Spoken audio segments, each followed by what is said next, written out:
Shalom Uvracha mes chéris, encore une fois le décalage ne nous permet pas de rester adossés sur la paracha, mais on va parler d'un autre enseignement, Bezrat Hashem, comprendre de la vache rousse. En fait, la vache rousse, c'était une grande vache qui était pure, qui était complètement avec une couleur, sans aucune tache.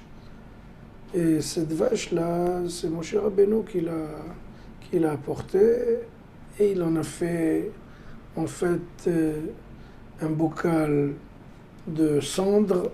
Cette cendre-là, on l'a mélangée avec de l'eau pure et d'autres ingrédients, et on l'a jetée sur les gens qui étaient souillés, qui étaient impurs, et c'est les purifier des plus grandes souillures qui existaient, comme la mort, etc. Moshe Rabbeinu a fait le premier bocal. Toute l'histoire du temple, du tabernacle, ils se sont servis de 9 vaches rousses. Et chaque fois qu'ils égorgeaient une nouvelle vache, ils étaient obligés de prendre la cendre qu'a pris Moshe Rabbeinu et de la mélanger avec la nouvelle cendre de la nouvelle vache. Donc, chaque vache rousse qui a été abattue, il fallait mélanger une partie avec la vache de Moshe Rabbeinu lui-même. Et cet enseignement, il est très important parce qu'il va apprendre une source, une base très très forte.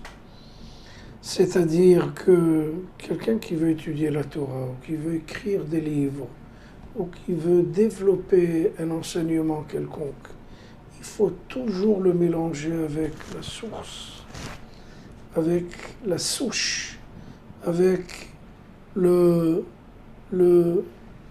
connecter avec le divin. Et c'est ça que la Torah veut nous apprendre, veut nous enseigner. C'est ça le message clé qui va nous enseigner comment étudier la Torah, comment faire toutes choses. Par exemple, quelqu'un qui veut un architecte, qui veut construire un très beau mikvé.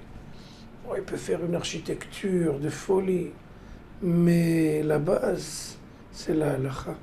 Il faut d'abord qu'il demande à des grands érudits qui connaissent les halakhot du mikvé, du bain rituel, comment exactement faire et mettre de l'eau, et même l'eau du mikvé doit être une eau qui vient du ciel, c'est-à-dire des eaux de pluie. Donc chaque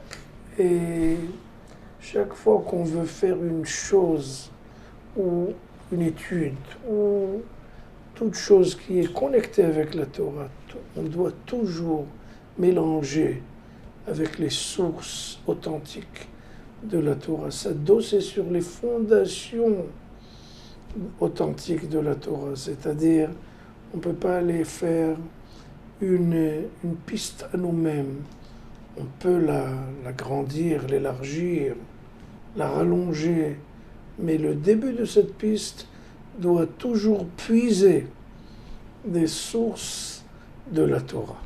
C'est-à-dire, comme chez Moshe Rabbeinu, n'importe quelle vache on va brûler pour les cendres, il faut compléter avec les cendres de Moshe Rabbeinu pour justement la raccorder, la connecter avec les fondations de la Torah. Shabbat Shalom.